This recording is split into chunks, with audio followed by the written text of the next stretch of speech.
اب میں بہار کے مشہور و معروف ادارہ مدرسہ تجوید القرآن خیروا مشرقی چمپارن کی طرف رخ کرتے ہیں، جہاں یہ بندہ بھی 2014 میں آپ حضرات کی دعاؤں سے استاذ تھا، خادم تھا۔ بہرحال وہاں کے ایک مشہور و معروف استاذ رفیق محترم حضرت مولانا قاری مفتی افتخار صاحب دامت برکاتہم العالیہ کو دعوت اسٹیج دیتا ہوں اس شعر کے ساتھ کہ فقط ہم ہی نہیں جنت کے مہمان پڑھتے ہیں، فقط ہم ہی نہیں جنت کے مہمان پڑھتے ہیں، نبی کا قول اور خدا کا فرمان پڑھتے ہیں، نبی کا قول اور خدا کا فرمان پڑھتے ہیں۔ غلط الزام اس پہ مت رکھو، اچھا نہیں ہوگا، غلط الزام اس پہ مت رکھو، اچھا نہیں ہوگا۔ یہ دینی مدرسہ ہے، ہم یہاں قرآن پڑھتے ہیں، یہ دینی مدرسہ ہے، ہم یہاں قرآن پڑھتے ہیں۔ دوستو بزرگوں، اس شعر کو بھی ملاحظہ فرمائے کہ ہماری دعا یہی ہے خدا، ہماری دعا یہی ہے خدا، ہو اسلام کا بول بالا صدا، ہو اسلام کا بول بالا صدا، عطا کر سبھی کو ہدایت کا نور، عطا کر سبھی کو ہدایت کا نور، ضلالت کا اندھیرا ہو جائے دور، ضلالت کا اندھیرا ہو جائے دور۔ اگر پیدا ہو جائے تو میرا ناقص خیال یہ ہے کہ اس سے بڑا احساس اور اس سے بڑی ذمہ داری اور اس سے بڑا کام شاید کوئی والدین نہیں کر سکتا۔ جب وہ بچہ ان چھوٹے چھوٹے مدرسوں میں آتا ہے،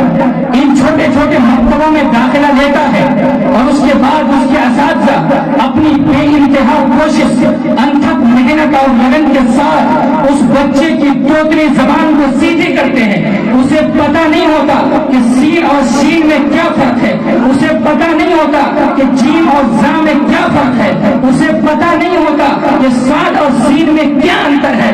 لیکن ایک استاد جو اس چٹائی پر بیٹھ کر بوریے پر بیٹھ کر اس بچے کی توتلی زبان کو سیدھی کرنے کی کوشش کرتا ہے اور اس کے بعد اسے سکھاتا ہے، جب وہ بچہ سیکھ جاتا ہے اور پھر اپنی میٹھی زبان سے اپنی سریلی آواز سے پھر قرآن کریم کی تلاوت کرتا ہے اور اپنی آواز سے سب سے پہلے جب وہ بچہ اعوذ باللہ من الشیطان الرجیم بسم اللہ الرحمن الرحیم الحمدللہ رب العالمین کی تلاوت کرتا ہے، آسمان سے فرشتہ اعلان کرتے ہیں، اللہ تبارک و تعالیٰ اعلان کرواتا ہے کہ جا کر کے ان کے والدین کو خوشخبری سنا دو کہ تم نے اپنے بچوں کے پیچھے جو محنت کی ہے، کوشش کی ہے، آج تمہاری محنت کامیاب ہو گئی، تمہارے بچے نے الحمدللہ جو پڑھا ہے اس کے صدقے میں ہم تمہاری مغفرت کر دیں گے۔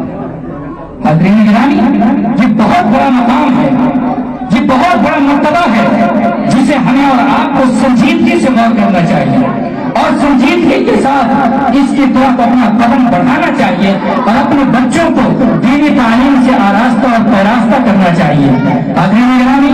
ہم عام طور پر یہ سمجھتے ہیں کہ قرآن کریم کی تعلیم صرف بڑے مدرسوں میں دی جاتی ہے، ہم عام طور پر یہ سمجھتے ہیں کہ قرآن کریم کو بڑے اچھے انداز اور بڑے اچھے لب و لہجے میں پڑھنے کے لیے ادارہ کوئی بڑا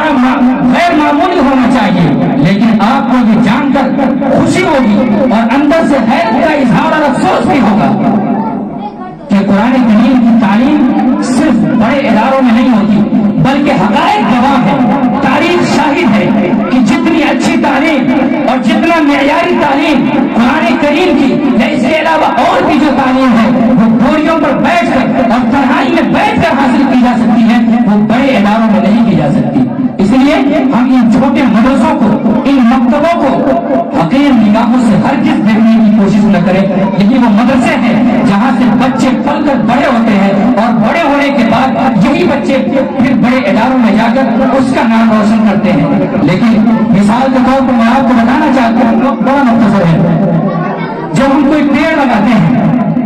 وہ پیڑ بناوٹ درخت بن جاتا ہے، وہ پھل دینے لگ جاتا ہے،